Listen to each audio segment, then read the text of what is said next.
Parker Hillis, thank you very much for having me. Oh, thanks for coming. Parker Hillis, good to meet you. You too. Parker Hillis, thank you very much for having me.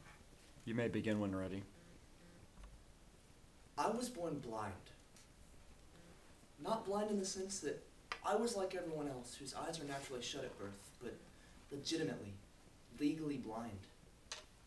From the moment of my first breath, doctors questioned whether or not they'd be able to fix the problem, to give me some sense of sight in the least. At 2 weeks of age, I visited the eye specialist for the very first time. At 6 weeks, tests were run to try and diagnose what my ailment might be. Finally, 2 months later, the ophthalmologist gave my family an answer.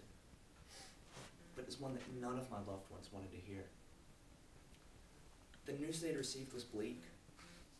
I had been born with a condition called nystagmus, a rare eye muscle disorder that causes rapid pupil movement and deterioration of vision.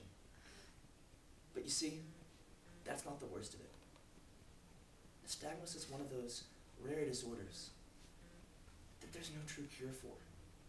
Sure, things can be done to try and improve the problem temporarily, surgeries, exercises, things like that, but nothing is guaranteed to work permanently. So, my parents could only watch and pray as their firstborn son grew up without ever seeing the world around him. Or at least that's what they thought. Even with all the odds stacked against me, with everything I had been forced to overcome in just the first few years of my life, I wasn't going to let my situation get to me. Whether my chances were 1 in 100, 1 in 1,000, or 1 in a million, I was going to make sure that I was that one. So I wore eyeglasses every day, starting at the age of 4.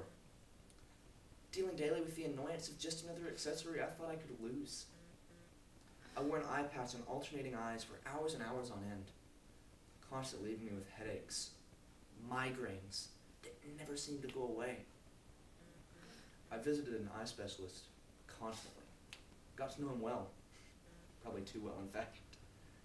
And at the end of the 4th grade, I underwent a 2-hour eye operation that brought along with it a 2-week recovery period. Those 2 weeks were filled with the most excruciating pain I've ever undergone. And nothing I did could pacify it at all. But instead of being content with the usually debilitating disorder I had been diagnosed with, I fought. I struggled through a childhood filled with fear and frustration that I may never get to do the things a normal boy did. Play outside with friends, go to the movies, waste hours away on video games.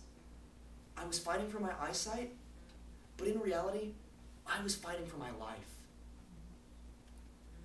Now, I don't look at my nystagmus as much of an obstacle as I do a character builder. Sure, I don't see 20/20, but relative to what was expected 16 years ago, I'd say I'm doing okay.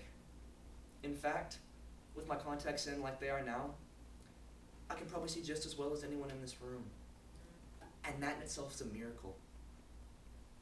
Constantly I'm reminded of how lucky I am to be where I'm at today, but also how it was only through hard work, effort, and perseverance that I'm standing before you.